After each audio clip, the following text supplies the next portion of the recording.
जय हो द्वारकाधीश। आज का टॉपिक है इस वक्त क्या चल रहा है आपके पर्सन के मन में आपको लेके। तो जनरल रीडिंग है, टैरो में से हम 7 कार्ड लेंगे और ओरेकल मैसेजेस में से भी 7 मैसेजेस। तो शुरुआत करेंगे शफल करके।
पहला ही कार्ड है 8 of pentacles, earth sign, Taurus, Virgo या फिर कैप्रिकॉर्न। जैसे यहाँ पे पेंटिकल्स लटके हुए हैं और यहाँ पे एक छोटा सा मकड़ी का जाला भी है।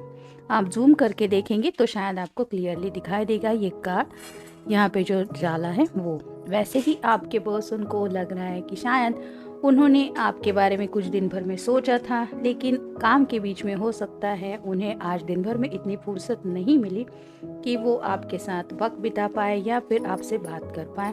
ऐसा कुछ लोगों के साथ हो सकता है। तो फैमिली की शायद कुछ रिस्पॉन्सिबिलिटीज़ थी, हो सकता है कहीं पे शादी ब्याह में गए होंगे फैमिली के साथ, थोड़ा घुलना मिलना हुआ होगा, या फिर कुछ लोगों को अचानक से कुछ काम भी आया था और वही वर्क की वजह से ये मिल नहीं पाए। तो यहाँ पे जैसे नाइट का वक्त महसूस हो रहा है क्योंकि यहाँ पे कैंडल्स लगी हुई है। तो हो सकता है अभी जैसे शाम का वक्त हो गया है, ऑलमोस्ट सब लोगों के घर में डिनर की तैयारी चल रही है। तो इस पर्सन के मन में वही ख्यालात आ रहे हैं कि मैं कितना फंस गया था इस सब बीच में कि जिसकी वजह से मुझे अपने लिए वक्त नहीं निकालने की मतलब फुर्सत नहीं मिली। तो इसके बारे में सोच रहे हैं।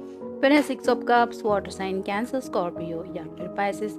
जैसे यहाँ पे ये दोनों गार्डन में हैं और अपने हाथ में एक पेट्स हैं, तो वैसे ही आपके साथ इन्होंने जो रोमांटिक पल अब तक बिताए हैं वो पल ये याद कर रहे हैं। यानी कि अगर घर में डिनर की तैयारी हो रही है और थोड़ा सा काम में भी ये पर्सन बिजी है, फिर भी उन्हें आपकी याद सता रही है, उन्हीं यादों में थोड़ा सा खोए हुए हैं। फिर है 5 of swords, air sign, Gemini, Libra या फिर एक्वेरियस। जैसे यहाँ पे इस पर्सन ने सभी सॉर्ड्स को इकट्ठा कर लिया है और यहाँ पे जो पर्सन दूसरा दिखाई दे रहा है उसने ऑलमोस्ट सरेंडर कर लिया है, इसने फ्लैग दिखा दिया है।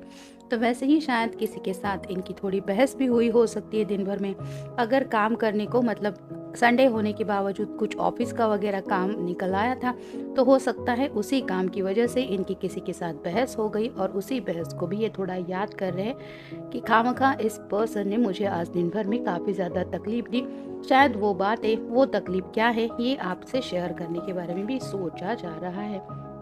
फिर है king of pentacles, earth sign, Taurus, Virgo या फिर कैप्रिकॉर्न। जैसे ये किंग यहाँ पे बैठा हुआ है, रात का वक्त है, आसमान की तरफ देख रहा है, अपनी ख्वाहिशों के बारे में सोच रहा है। वैसे ही आपके पर्सन, जैसे यहाँ पे पेंटिकल का बड़ा सा साइन दिखाई दे रहा है, जो रिप्रेजेंट करता है स्टार को, जैसे आसमान में भी स्टार होते हैं, तो उनको देख के अपनी विश के बारे में सोचा जा रहा है। क्या पता ये उम्मीद कर रहे हैं कि काश आसमान से कोई टूटता तारा इन्हें दिखाई दे और ये अपनी विश मांगे ताकि एज सुन एज पॉसिबल वो उनकी विश पूरी हो जाए, जो शायद आप दोनों से जुड़ी काफ़ी ज़्यादा हो सकती है। फिर है द हैंगमैन। तो राइट नाउ तो वो स्टक फील कर रहे हैं ज़िंदगी में, जिस रफ्तार से ये आपसे मिलना चाहते या फिर आपके साथ ज़िंदगी में आगे बढ़ना चाहते, उतना आसान इनके लिए राइट नाउ है नहीं।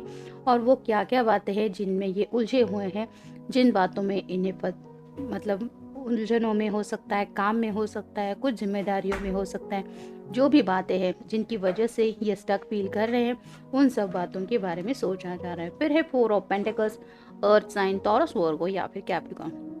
जैसे इस पर्सन ने सभी पेंटिकल्स को इकट्ठा करके रखा है, हाथ में बहुत क्लोज होल्ड करके रखा है, जैसे ये सिर्फ मेरे हैं, मैं इन्हें किसी को नहीं दूंगा। वैसे ही सिक्योरिटी को लेके सोच रहे हैं। जहाँ पे बात आती है इनकी फैमिली की भी, और कुछ ऐसे पैसों को वो लेके कहीं पे इन्वेस्टमेंट शायद उन्होंने कर रखी है, जो उन्होंने सोचा है कि ये मेरी फैमिली के काम आ सकती है, जहाँ पे वो आपका भी शायद ख्याल कर रहे हैं कि मतलब आप भी उस फैमिली में शामिल है। आपको लेके भी कुछ फ्यूचर को लेके सिक्योरिटी के बारे में सोचा जा रहा है। और फाइनल कार्ड है द टावर का। तो जैसे टावर का कार्ड बताता है कि थोड़ा सा कुछ अनएक्सपेक्टेड होता है, क्या कहाँ तो नॉर्मली जाता है टैरो में कि ये बुरा कार्ड है, लेकिन अगर आप क्लियरली देखें तो यहाँ पे आपको समझ में आएगा कि भले ही यहाँ पे कुछ ब्लास्ट वगैरह हुआ है, लेकिन जो पर्सन वहाँ से नीचे गिर रहा है उसको चोट ज़रूर लगने वाली है, लेकिन एटलीस्ट वो सेफ तो है। वैसे ही हो सकता है कुछ अचानक से आपके पर्सन को कुछ ऐसी न्यूज़ सुनने को मिली या फिर ऐसा कुछ उनके सामने आया जिसकी वजह से उनके पैरों तले थोड़ी सी ज़मीन खिसक गई। मतलब जो उन्होंने सोचा नहीं था वैसा शायद उन्हें कुछ सामना करना पड़ा। कोई छोटा मोटा मसला भी हो सकता है या फिर कोई बखेड़ा भी हो सकता है जिसको लेके ये थोड़ा सा डिस्टर्ब है। अब देखते हैं बाकी के कार्ड्स हमें क्या कहते हैं। रनिंग अवे, वक्त हाथों से निकलता चला जा रहा है, दिन ब दिन ये काम की वजह से उलझनों में फंसते चले जा रहे हैं, और ये जो दूरियां हैं उनकी आखिर वजह क्या है इसके बारे में ये सोच रहे हैं। नेक्स्ट है I want my relationship back. तो आपके साथ इनका जो रिश्ता है ये उस रिश्ते से दोबारा कनेक्ट होना चाहते हैं, यानी कि कुछ लोगों के बीच में अगर थोड़ा बहुत सेपरेशन पीरियड भी चल रहा है, यानी कि अगर आप लॉन्ग डिस्टेंस रिलेशनशिप में हैं या फिर कुछ लोगों ने थोड़ा सा काम की वजह से भी ब्रेक वगैरह लेके रखा है कि नहीं हम नहीं मिल सकते, या फिर बाद में मिलना तो चाहता है लेकिन पॉसिबल नहीं हो पा रहा, तो ऐसा अगर कुछ हो रहा है तो ये पर्सन सोच रहे हैं कि मुझे दोबारा उसी रिलेशनशिप में कंटिन्यू करना है अपने आप को, जहाँ पे मुझे अपने पर्सन के साथ वक्त बिताने को भी मिले और वो सब खुशियाँ भी मिले जो मेरे हिस्से की है। तो यही कार्ड बताता है I want my relationship back. Next है गिव मी अ किस। तो काफ़ी ज़्यादा रोमांटिक एनर्जी में आपके बारे में सोच रहे हैं। जो भी आप दोनों ने वक्त बिताया है वहाँ पे अगर कभी ऐसा हुआ था, हग्स एंड किसेस की बात हुई थी, तो वो लम्हे इन्हें याद आ रहे हैं और आपको याद करके उन्हें दोबारा वो मेमोरीज ट्रिगर कर रही है, जिसकी वजह से उनका ये मैसेज है आपके लिए। नेक्स्ट है अमेजिंग विंग। तो आपके लिए एक विंग भी सेंड करना चाहते हैं, यानी कि आप अगर उनके सामने होते या होती तो आपको एक विंग देके वो ये एहसास दिलाना चाहते कि इनके दिल में राइट नाउ आपके लिए क्या जज्बात है। अब वो क्या हो सकते हैं ये तो आप समझ ही सकते हैं। मेरी थोड़ी सी तबीयत ठीक नहीं है इसलिए आवाज़ शायद आपको अलग सुनाई देगी। एनीवेज, रनिंग अवे, यहाँ पे दोबारा कार्ड आया है जो हमें वही मैसेज बताता है कि वक्त के बारे में भी सोच रहे हैं और कहीं ये वक्त उन्हें आपसे थोड़ा दूर तो नहीं कर रहा, इस बातों के बारे में वो सोच रहे हैं। नेक्स्ट है फर्स्ट लुक। तो जब पहली बार आप दोनों एक दूसरे से मिले थे वो लम्हे कैसे थे, जब पहली बार उन्होंने आपको देखा था, आप दोनों की आंखें एक दूसरे से टकराई थी, वो लुक उन्हें अभी भी याद आ रहा है और शायद इसी लुक को याद करते हुए इस तरह के जज्बात उनके दिलो दिमाग में आपके लिए आ रहे हैं। और फाइनल कार्ड है आई मिस यू। तो राइट नाउ तो आपको काफ़ी ज़्यादा मिस किया जा रहा है और शायद आपसे बात करने का भी मन है, लेकिन थोड़ा सा काम में या फिर फैमिली के माहौल में फंसे हुए हैं। वक्त मिलते ही शायद आपसे ये डायरेक्टली मिलने के बारे में सोच रहे हैं रादर देन फ़ोन पे आपसे बात करने के लिए, क्योंकि ये सब बातें वो आपके साथ शेयर करना चाहते हैं जो उनके दिलो दिमाग में चल रही है। तो जनरल रीडिंग है। Have a nice day.